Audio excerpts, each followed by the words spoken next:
আজি আমি আলোচনা কৰিম অতি গুৰুত্বপূৰ্ণ বিষয় বিটিআৰত অনুষ্ঠিত হোৱা বিভিন্ন প্ৰতিযোগিতামূলক পৰীক্ষা যেনে গ্ৰেড 3 আৰু গ্ৰেড 4 বিচিডিসি সেক্ৰেটাৰী টেট পৰীক্ষাৰ ফলাফলৰ বিষয়ে।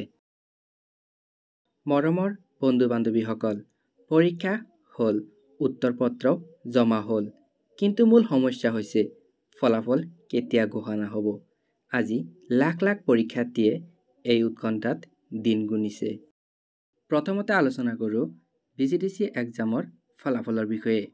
যোৱা 1 জুন তাৰিখে লিখিত পৰীক্ষা অনুষ্ঠিত হৈছিল আৰু লিখিত পৰীক্ষাৰ ফলাফল যোৱা 28 জুলাই তাৰিখে ঘোষণা কৰে আৰু আগষ্টৰ 3 আৰু 4 তাৰিখে ভাইভা অনুষ্ঠিত কৰে।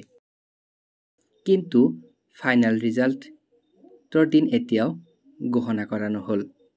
এতিয়া আমি আলোচনা কৰিম grade 3 degree level and HS লেভেলৰ লগতে গ্ৰেড 4ৰ বিষয়ে।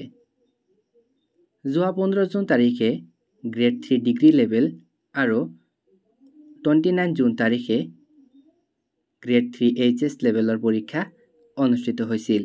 কিন্তু আজি প্ৰায় 2 মাহৰ পিছতো লিখিত পৰীক্ষাৰ ফলাফল ঘোষণা নহ'ল।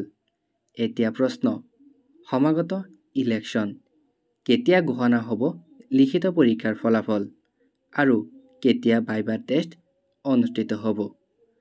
বহুতৰে মনত এটাই প্ৰশ্ন, কোড অফ কণ্ডাক্ট লগাৰ আগতে ফলাফল ঘোষণা কৰাটো সম্ভৱ হ'বনে? ঠিক টেটৰ ক্ষেত্ৰতো একে দহা। হাজাৰ হাজাৰ প্ৰাৰ্থীয়ে শিক্ষক হোৱাৰ মন লৈ ফলাফলৰ বাবে অপেক্ষা কৰি আছে। এতিয়া আমাৰ প্ৰশ্ন, ফলাফল যদি সময়মতে ঘোষণা কৰা নহয় তেন্তে যুৱ সমাজৰ আশা ভৰসা কিদৰে বাচি থাকিব?